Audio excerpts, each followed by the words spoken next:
अस्सलाम वालेकुम नाज़रीन गिरामी। आज की इस इंटरेस्टिंग वीडियो में इमरान प्रतापगढ़ी साहब जो कि इस वक्त इंडिया में छाए हुए हैं, अल्लाह ताला इनको नज़र बद से बचाए, तो ये बता रहे हैं कि क्यों हम निकलते हैं, क्यों हम जो है वो हमारे जो खिलाफ है, मुसलमानों के खिलाफ लोग हैं, उनके सामने दीवार बन के खड़े होते हैं। इस वीडियो में बहुत ही इंटरेस्टिंग बंद पड़ेगा ये, और अशार की लैंग्वेज बहुत मौसर होती है, असर डालती है, आपको इम्प्रेस करती है। आइए देखते हैं। वीडियो को लाइक करें, चैनल को सब्सक्राइब करें, वीडियो को व्हाट्सएप पे ज़रूर शेयर करें, कमेंट करके बताएं कि वीडियो कैसी लगी है। कि जख्म पर जख्म खा के निकले हैं। उस दिन पार्लियामेंट में एक साथ 146 एमपीज को सस्पेंड कर दिया गया। हम बाहर निकले तो मीडिया के एक साथी ने मुझसे कहा, इमरान साहब क्या हुआ अंदर?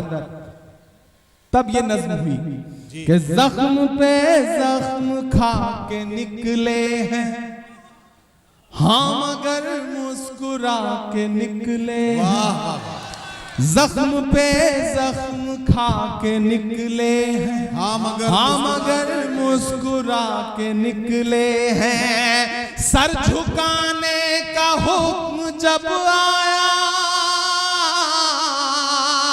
अब यहां से वहां तक एक भी हाथ खामोश नहीं रहना चाहिए। और जो डाइस में मेरे साथी बैठे हैं, मैं उनसे भी गुजारिश कर रहा हूं कि दाद देने की जिम्मेदारी, मुशायरे को बनाने की जिम्मेदारी सिर्फ नीचे बैठे लोगों की नहीं है। आप 4 फीट ऊपर हैं तो इसका यह मतलब नहीं कि आप इनसे बेहतर हैं। सही बात है।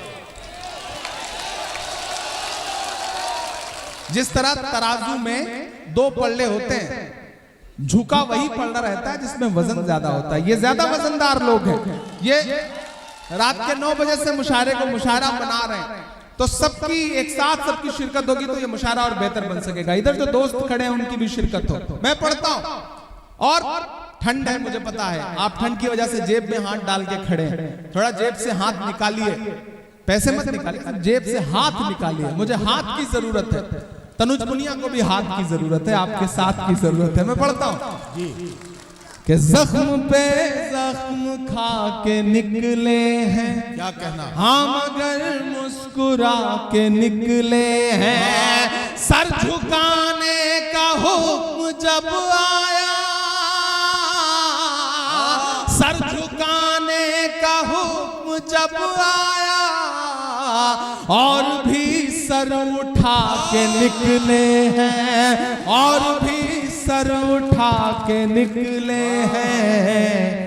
नारे हक लगा के निकले हैं, नारे हक लगा के निकले हैं। जख्म पे जख्म खा के निकले हैं, हाँ मगर मुस्कुरा के निकले हैं। आपको किसी भी लम्हे ये अगर लगे कि वहां पहुंच करके इमरान बदल गया तो मुझे टोक देना। ये 4 मिसरे फिर पढ़ दीजिए। जी मैं हाजिर करता हूं, मैं पढ़ता हूं। मुझे पीछे से भी आप सबकी दुआएं। जब तक एक एक आदमी की दाद नहीं मिलेगी, मैं इस नज्म का पहला बंद नहीं पढ़ूंगा। मैं पढ़ता हूं कि जख्म पर जख्म खा के निकले हैं, हाँ मगर मुस्कुरा के निकले हैं। सर झुकाने का हुक्म जब आया, सर झुकाने का हुक्म जब आया, और भी सर उठा के निकले हैं। नारे हक लगा के निकले हैं, नारे हक लगा के निकले हैं। कि जुल्म की रात से नहीं डरते, सख्त हालात से नहीं डरते, जुल्म की रात से नहीं डरते, सख्त हालात से नहीं डरते। तुमको तारीख ये बता देगी, तुमको तारीख ये बता देगी, हम किसी बात से नहीं डरते, हम किसी बात से नहीं डरते। वाह वाह वाह वाह वाह वाह वाह, बहुत शुक्रिया। अच्छा, वाह वाह वाह वाह। जुल्म की रात से नहीं डरते, क्या कहना? सख्त हालात से नहीं डरते, तुमको तारीख ये बता देगी, तुमको तारीख ये बता देगी, हम किसी बात से नहीं डरते। झूठ के हाकिमों के चेहरे पर, झूठ के हाकिमों के चेहरे पर आईना हम दिखा के निकले हैं, आईना हम दिखा के निकले हैं, नारे हक लगा के निकले हैं। सर झुकाने का हुक्म जब आया और भी सर उठा के निकले हैं, नारे हक लगा के निकले हैं। कि झूठ को नापसंद करते हैं, क्या अच्छा मिसरा है, वाह वाह वाह। झूठ को नापसंद करते हैं, सच का नारा बुलंद करते हैं। और अगले जो दो मिसरे हैं, अगर मेरे वजूद के मिसरे हों तो मुझे एक भी हाथ खामोश नहीं चाहिए, मुझे आपकी दुआएं मिलनी चाहिए मेरी हिम्मत के लिए, मेरे समर्थन के लिए। मैं पढ़ता हूं कि झूठ को नापसंद करते हैं, सच का नारा बुलंद करते हैं, हाकिमे वक्त से अदावत है, हाकिमे वक्त से अदावत है, वो हमें कम पसंद करते हैं, वो हमें कम पसंद करते हैं। कि झूठ को नापसंद करते हैं, सच का नारा बुलंद करते हैं, हाकिमे वक्त से अदावत है, वो हमें कम पसंद करते हैं। इन अंधेरी सियाह रातों में, इन अंधेरी सियाह रातों में एक दिया हम जला के निकले हैं, नारे हक लगा के निकले हैं। सर झुकाने का हुक्म जब आया, सर झुकाने का हुक्म जब आया और भी सर उठा के निकले हैं, नारे हक लगा के निकले हैं। आखिरी बंद पढ़ता हूं इस नज़्म का साथ कि खौफ है, रंज है, हताशा है, खौफ है, रंज है, हताशा है, नाउमीदी में थोड़ी आशा है। खौफ है, रंज है, हताशा है, नाउमीदी में थोड़ी आशा है। अलैलान कह रहा हूं मैं, अलैलान कह रहा हूं मैं, वो हुकूमत नहीं तमाशा है, वो हुकूमत नहीं तमाशा है। अब इधर या उधर नहीं जाना, अब इधर या उधर नहीं जाना, इस तमाशे से डर नहीं जाना, इस तमाशे से डर नहीं जाना। हम तो निकले हैं मुस्कुराते हुए,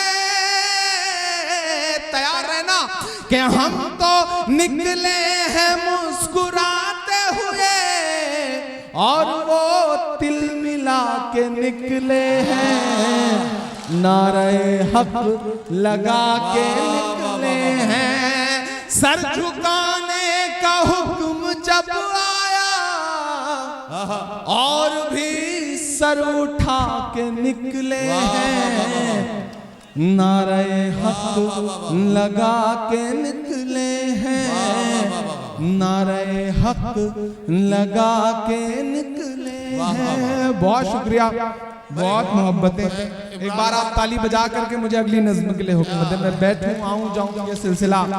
इमरान भाई आप थोड़ा सा सांस ले लें। मैं चाहता हूं कि थोड़ी सी हल्की फुल्की सी बात हो जाए।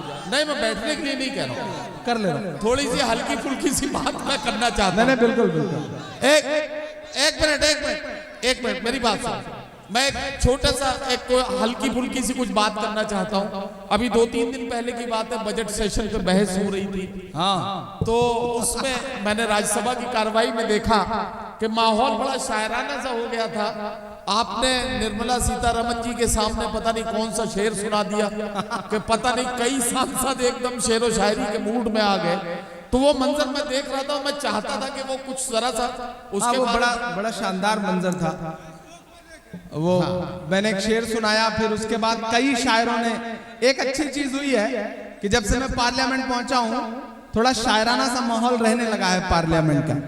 तो कई शायरों ने शेर जब सुनाया तो महामहिम उपराष्ट्रपति महोदय ने वित्त मंत्री जी से कहा कि इमरान प्रतापगढ़ी की शायरी पर टैक्स लगाया जा सकता है क्या?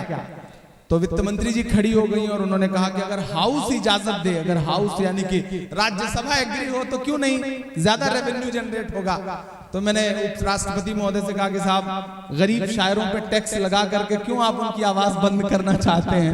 हम तो पहले से टैक्स दे रहे हैं, हर चीज में टैक्स दे रहे हैं। तो ये उनकी मोहब्बत है और ये मैं कोशिश कर रहा हूं कि वहां पहुंच करके भी जो सबसे बड़ी पंचायत है वहां भी बोला जाए, अपनी बात रखी जाए।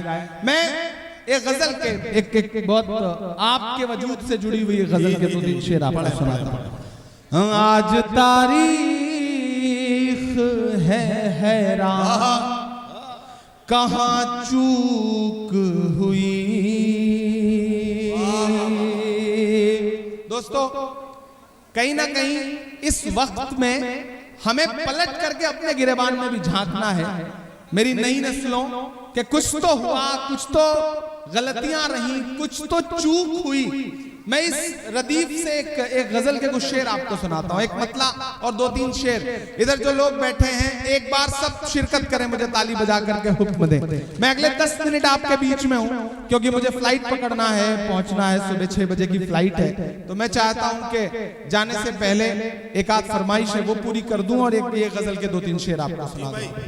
आज तारीख है हैरान, कहां चूक हुई।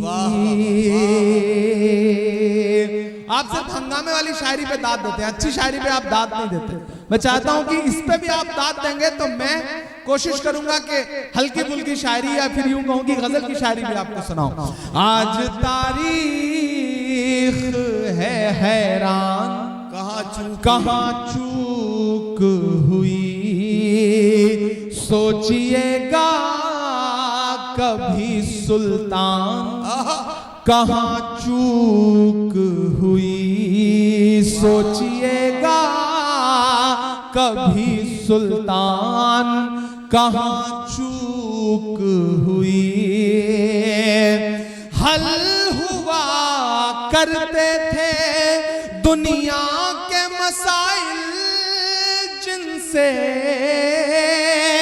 हल हुआ करते थे दुनिया के मसाइल जिनसे। मसला अब है मुसलमान, कहां चूक हुई। मसला अब है मुसलमान, कहां चूक हुई।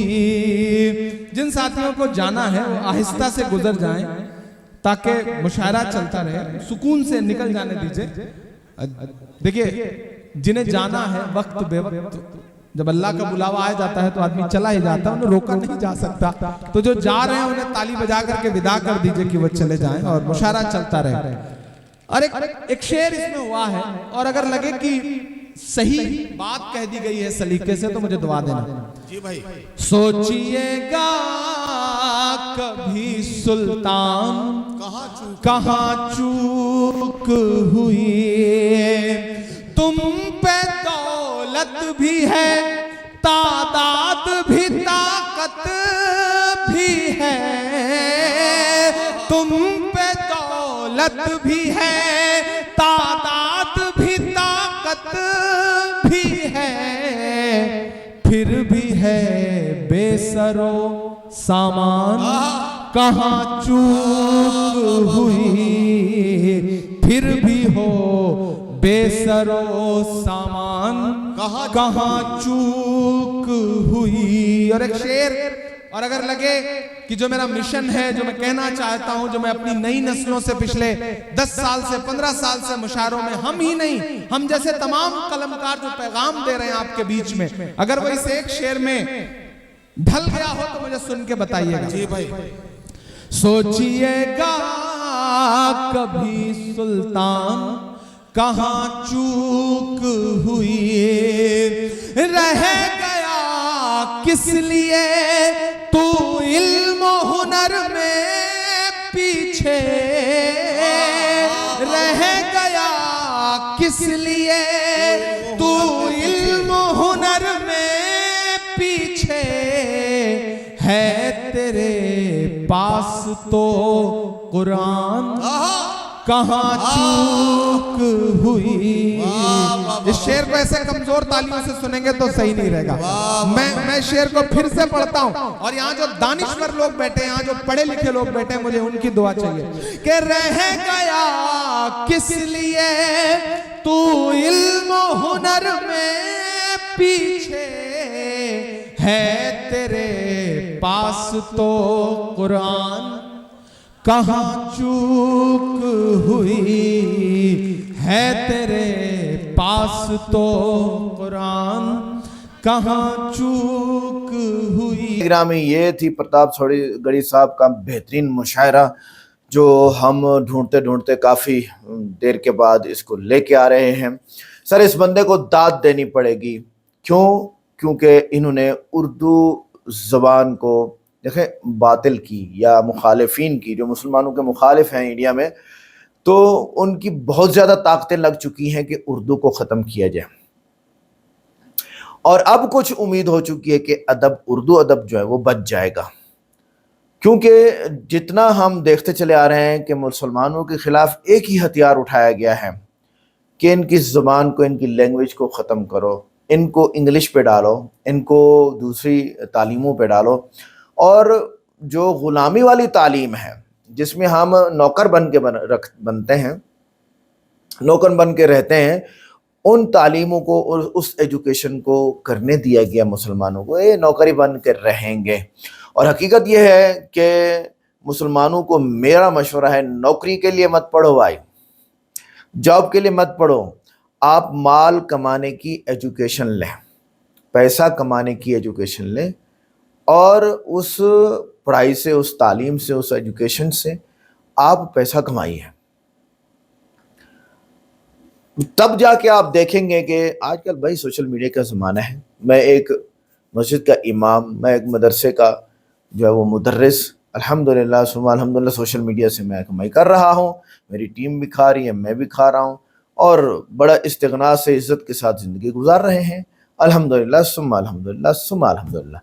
तो आज ही सुबह मैंने इसी चीज़ को देख रहा था कि आदमी को, एक तो तालीम है इस्लाम की, इस्लामिक तालीम से तो आपका छुटकारा नहीं है, आपको इस्लामी तालीम तो लेनी ही लेनी है। जैसे आखिर में उन्होंने फरमाया कि कहाँ जो है वो आड़े है अब कुरान, कहाँ चूक हुई, आखिरी मिसरा। ये चूक मैं बता देता हूँ आपको कहाँ हुई। वाकई मुसलमानों की इस्लामी एजुकेशन के ना होना ही ये बहुत बड़ी चूक है।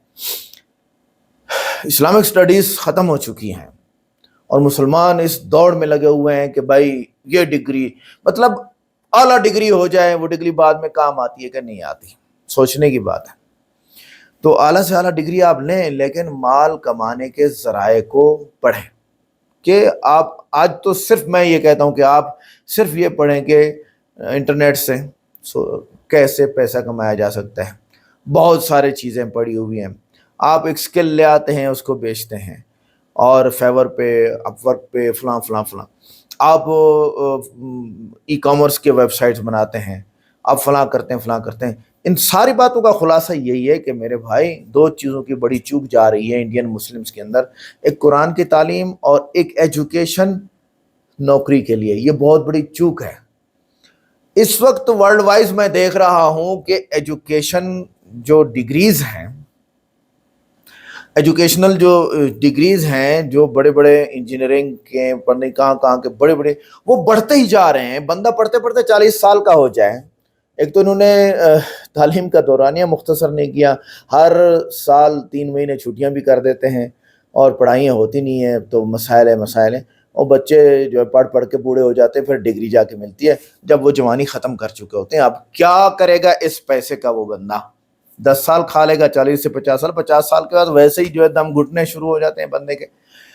तो कहने का मकसद ये है कि इस वक्त मुसलमानों को कुरान की तालीम और माल कमाने की तालीम, ऐसी डिग्री आप मत करें कि जिस डिग्री के बाद आप बैठे हों, हाय मैं क्या करके बैठा हूँ, अरे ज़िंदगी बर्बाद हो गई, तबाह हो गई है। अच्छा, इनकी शेर व शायरी की वजह से पार्लियामेंट में शायराना माहौल बना, ये भी बहुत ज़बरदस्त बात हुई है। हल हुआ करते थे दुनिया के मसाइल जिनसे, जहाँ हुक्मरान रोज़ाना ड्यूटी देते थे और आके दरबार लगाते थे और लोग अपने मसाइल लेके आते थे और उनको हल किया करते थे। इस वक्त भी आप कुछ ममालिक में चले जाएं, ख़ासकर जर्मनी में, तो वहाँ पर आप इंटर हुए उनके लीगल वे से, वो आपको एजुकेशन देने के लिए 5 साल देंगे, उस 5 साल का खर्चा खुद उठाएंगे, और 5 साल के बाद जब देखेंगे ये बंदे का क्या एटीट्यूड है हमारे साथ, हमारे काम का है या नहीं है, फलां फलां, तो आपको मुकम्मल क्या दे देंगे, ग्रीन कार्ड दे देंगे और आपको बिजनेस करने देंगे। आप बिजनेस करें और आप पर पूरी नज़र, हर एक बंदे पर पूरी नज़र है। वो ये चाहते हैं कि भाई जो बंदा बेरोजगार है आके बताए, हमसे खर्चा ले, चोरी ना करे, डाका ना डाले, कत्ल ना करे, फलां। वो बहुत बड़ी बात है ये, जहाँ जहाँ पे भी है। लेकिन इंडिया में ऐसा नहीं है। यहाँ तो नौकरी वाले भाईजान थू है उन पे, तो नौकरी वाले उन पर ऊपर के इदारे ही थू करते हैं, सीधी सी बात है। अच्छा, उरूज ज़वाल की बात आई दरमियान में कि देखो एक वक्त था मुसलमानों का उरूज था, और बहादुर शाह जफ़र और आलमगीर औरंगज़ेब और शाहजहां, इसके अलावा और भी बहुत सारे बादशाह हैं, ये सब के सब रोज़ाना दरबार लगाते, रोज़ाना ड्यूटी देते, रोज़ाना मसाइल को हल करते थे। बाद में ये सिस्टम अलग हुआ। बहरहाल इस वक्त पूरी दुनिया में जो ये पार्लिमानी सिस्टम है, या जो है वो प्राइम मिनिस्टर, प्रेसिडेंट, फलां फलां, ये सिस्टम है, जमहूरियत जिसे हम कहते हैं, ये बेकार हो चुका है।